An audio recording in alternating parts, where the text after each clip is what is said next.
Okay. Probability distribution and expected value. So here's our formula for expected value with probabilities. What it's saying is we take the probability of some event, that's what P and then bracket x1. So the probability of x1 occurring and whatever the value of x1 is, we multiply the two of them together. We then add our x2, so whatever the value of x2 is, times the probability of x2 occurring, and we do that for every single possibility there is until the very last term. So how does that make sense for what we're about to read? So we have a problem here. It says, in a lottery there are 2 million tickets to be sold. The prizes are as follows. So there's $1 million prize, 5 $50,000 prizes, 10,000, and 5 $50 prizes. So these are essentially the values and the probabilities all together. So let's call this number 1. Okay, there is $1 million prize. So in terms of a probability, our n value here, our n is the 2 million. There are 2 million tickets, so that's the total number of outcomes. So to calculate probability, again, remember that P at x is equal to 1 over whatever n is. Our probability is the number of prizes over the number of tickets sold. So because there are 2 million tickets, in this case, and so that's going to be our denominator, 2 million. And there's only one prize of $1 million, so that's a 1 in 2 million chance. So that's going to be your P at x1. And your value of x1, well, that's the $1 million that you're going to win. So I'm just going to kind of define the variables. Number 2, you have 5 chances at $50,000. So your P at x2, your probability here, is 5 in 2 million, because there's, again, 2 million tickets sold. And the value of x2 is the $50,000 that you can win. Number 3, your probability of x3 is there are 10 prizes, so you have a 10 in 2 million, which is the same as 1 in 200,000, but we'll just kind of keep the denominator the same. And your x3 value is $1,000. And then finally, the last one, number 4, your probability of x4, there are 50 prizes this way, so there are 50 in 2 million chances of winning a $50 prize. So x4 is $50. So what we need to do is essentially go about the process of multiplying this, getting an answer, multiplying this, getting an answer, multiplying this, getting an answer, multiplying this, getting an answer, and then adding all these lovely things together. I'm going to do it in a row so you can kind of see that, and then we're going to deal with this profit function here. So our expected value, okay, is, like we said, the probability of the first one. So the first one has a value of $1 million times the probability of winning it is a 1 in 2 million chance. And unfortunately, this is going to have to be like several lines of work here. Our second prize, I think, was in green. Yeah, it was $50,000 times a 5 in 2 million chance of winning one of those. Oh, I wrote the number 2. It should say 5. Let's fix that. Plus, so we got to do every single one of our possibilities. So I'm kind of going into the next line here. I know that's not good form, but I don't have room. Plus the $1,000 prize. So you got a $1,000 prize, and there's a 10 in 2 million chance of winning one of the $1,000 prizes.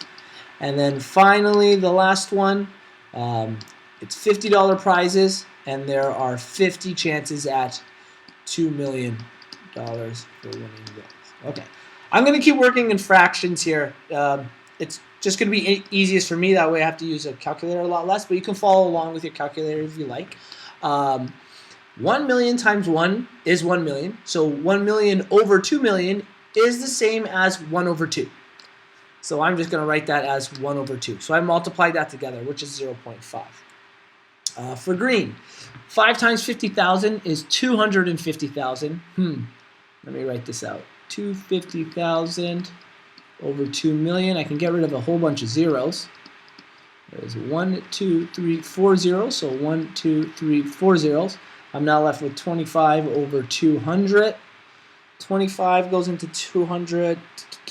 8 times, so 1 and 8. So we're going to add 1 and 8. That would give you a decimal also to work with. Our 1,000 times 10, that's going to give us 10,000, so I can get rid of a whole bunch of zeros again, over 2 million. So 1, 2, 3, 4 zeros, 1, 2, 3, 4 zeros. So that's 1 in 200. The total value here is 1 in 200. Oops, there shouldn't be a comma. Plus 50 times 50 should give us 2,500 over 2 million. Get rid of some zeros again. 1, 2, 2. 25 goes into 1, 2, 3, 4 zeros. I'm just going to rewrite this part. 25 over 1, 2, 3, 4 zeros. That one I'm going to use a calculator for. 25, 20,000 divided by, oh, I know you lost the screen there. Divided by 25. Oh, what the? Let's do it here. 20,000 divide 25. 800. There it is. Okay. So that ends up being 1 over 800. So I have my lovely fractions to work with. I need a common denominator. Again, you could have done this all with decimals. I'm just going to use my fractions so I don't have to switch back and forth pages or whatever. I need to make this 800, so the first one's going to become 400 over 800, so we have a common denominator. This will become 100 over 800. This will become 4 over 800, and this will become 1 over 800. So now my answer is going to be divided by 800. I add all the numerators. That's going to give me 505. So the expected value here is 505 divided 800. So whatever this is. So let's bring that up with a calculator. Where is it? There it is. 505 divided by 800. Our expected value is 0.63125. So 0.63125. So this expected value is a dollar function. So we can't really have that kind of a decimal, so let's just approximate it at, it's going to be about 63 cents, okay? So that's the idea that your expected outcome for each ticket is 63 cents. That's how much people can expect to win if they buy a ticket, okay? So they can expect to win for each ticket purchased 63 cents. Obviously, that's not the case. Some people win a lot of money, other people win absolutely no money. But it's important for this question here, where it talks about what should the lottery operators charge per ticket in order to make a 45% profit. Okay, well, we need to figure out how to calculate our profit here. In a simple form, we can really say profit is the price we charge minus our costs. Okay, it can be set up much more complex than that, but let's do this as a very basic, like as if you're a retailer or you're selling lemonade. Your profit's going to be whatever you charge for your lemonade minus however much it costs for you to make the lemonade. Our cost in this case is the expected value. Okay, so this is our costs. We have a funny relationship between profit and price. So I'm going to call this profit and price because otherwise they're both called P, minus our 0.63. So we have a value here. They want our profit to be, profit is equal to 45%, right? They wanted a 45% profit. And when they mean 45%, let me just, to make 45% profit. 45% profit, I'm assuming off of our price, whatever our ticket is. So they want 45% of our ticket price to be profit. So what we're going to do is we're going to say let X equal price. Okay, so I'm going to call price my X.